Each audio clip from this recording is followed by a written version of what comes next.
Fifth question பாருங்க. In decreasing order of pKb value. PKb value படி decrease பண்ணி எழுதிட்டே போகணும். ஆனா நமக்கு இங்க எந்த ஒரு வேல்யூவும் கொடுக்கல, காம்பவுண்ட் மட்டும் தான் இருக்கு. அப்ப எப்படி சார் நம்ம எழுதுறது? அதாவது பிகேபி வேல்யூ ஸ்மாலரா இருந்துச்சு அப்படின்னா அது ஸ்ட்ராங் பேஸா இருக்கும் அப்படின்னு சொல்றாங்க. அப்ப பிகேபி வேல்யூ ஹையா இருந்துச்சுன்னா அது வீக் பேஸ். அது அண்டர்ஸ்டுட் தான், உங்களுக்கு புரிஞ்சுக்க முடியும். பிகேபி வேல்யூ கம்மியா இருந்தா அது ஸ்ட்ராங் பேஸ்னா, பிகேபி வேல்யூ அதிகமா இருந்தா அது வீக் பேஸ். அது புரிஞ்சுக்க முடிஞ்சா? ரைட், வாங்க. ஸோ காமன் நமக்கு ஒன்று தெரியும். என்ன தெரியும் அப்படின்னா, அலிஃபாட்டிக் அமீன், அரோமேட்டிக் அமீன் இவங்களை வச்சு கம்பேர் பண்ணி, பிரைமரி செகண்டரி அமீன் வச்சு கம்பேர் பண்ணி நம்ம முதல்ல என்ன பண்ணுவோம் அப்படின்னா, அதனுடைய பேசிக் ஸ்ட்ரென்த்தை எழுதுவோம், கேபி படி எழுதுவோம். ரைட்டா? வாங்க யாரா இருப்பாங்க பார்ப்போம். நமக்கு ஒரு எத்தில் அமீன் இருக்கு, அதே மாதிரி என் ஃபினைல் மீத்தமீன் இருக்கு, அதே மாதிரி டைஎத்தில் அமீன் இருக்கு, மெத்தில் அமீன் இருக்கு. ரைட். இப்போ இவங்களை வச்சு பார்க்கும்போது இவர் அரோமேட்டிக் அமீன். சரியா? ரைட். இது நமக்கு பிரைமரி அமீன். அப்புறம் இதுவும் பிரைமரி அமீன், இது செகண்டரி அமீன். நல்லா தெரிஞ்சுக்கோங்க, யாருக்கு அதிகமாக இருக்கும்? செகண்டரி அமீன் தான் அதிகமாக இருக்கும். ஏன்னா இங்கே 2 ஆல்கைல் குரூப் இருக்கு. அப்போ அவரை ஃபர்ஸ்ட் எழுதுவோம். நான் இன்னும் இந்த பிகேபி வேல்யூ வச்சு எழுதலை, முதல் இதை எழுதிட்டு அதுக்கப்புறம் அதுக்கு வரேன். சரிங்களா? ரைட். அப்போ என்ன எழுதுறேன்? C2H5 twice NH. இவர் தான் மோர் பேசிக். சரியா?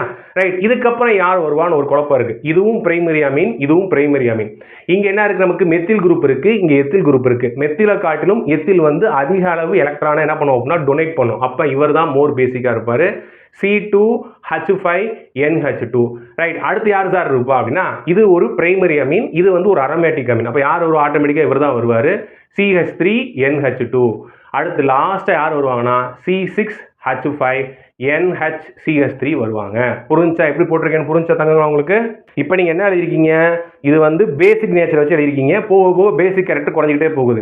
அப்ப ரொம்ப குறைவான பேசிக் கேரக்டரா இருக்கு. அதாவது லோ பேசிக் கேரக்டர்னா என்னவா இருக்குது? ஹை என்னவா இருக்கும்? பிகேபி வேல்யூவா இருக்கும். அப்ப புரிஞ்சுக்க முடிஞ்ச விஷயத்த அப்படியே திருப்பி எழுதுங்க. அவ்வளவுதான், முடிஞ்சு. ஆன்சர்னு போட்டுக்கோங்க. இல்லைன்னா இது நீங்க சைடில் எழுதி பார்த்துங்க, ரஃபோருக்கு எழுதி பார்த்துங்க. அப்ப என்ன ஒரு ஆன்சர் பார்த்தீங்கன்னா C6H5NHCH3. ஏன்னா டிக்ரீசிங் ஆர்டர், ஏன்னா இதான் லீஸ்ட் பேஸ். அப்போ இதுக்கு தான் என்ன இருக்கும்? பிகேபி வேல்யூ அதிகமாக இருக்கும். விஷயம் புரிஞ்சா? அடுத்து இவர் எழுதுங்க, CH3NH2. அடுத்து யார் இருப்பா? C2H5NH2. அடுத்து யார் இருப்பா? நமக்கு C2H5 என்னமா twice NH.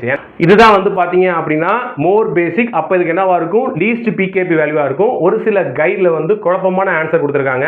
நான் புக்கில் இருக்கிற டேட்டா வச்சு கம்பேர் பண்ணி எழுதியிருக்கேன். பாருங்க புக்கில் என்ன கொடுத்துருக்காங்க அப்படின்னா, இதனுடைய பிகேபி வேல்யூ வந்து பார்த்தோன்னா தங்க என்ன இருக்குன்னா 9.30 இருக்கு. அப்புறம் இதுக்கு வந்து பார்த்தீங்கன்னா 3.38, அப்புறம் இதுக்கு 3.29 இருக்கு. அப்போ 3.00 இருக்கு. இதுக்கு நான் புக்கில் இருக்கக்கூடிய அந்த வேல்யூ வச்சும் உங்களுக்கு எழுதி காமிச்சிட்டேன். புரிஞ்சுட்டாங்களா? கைட்ஸில் ஒரு சில கைடில் வந்து பார்த்தீங்கன்னா குழப்பி கொடுத்துருக்காங்க.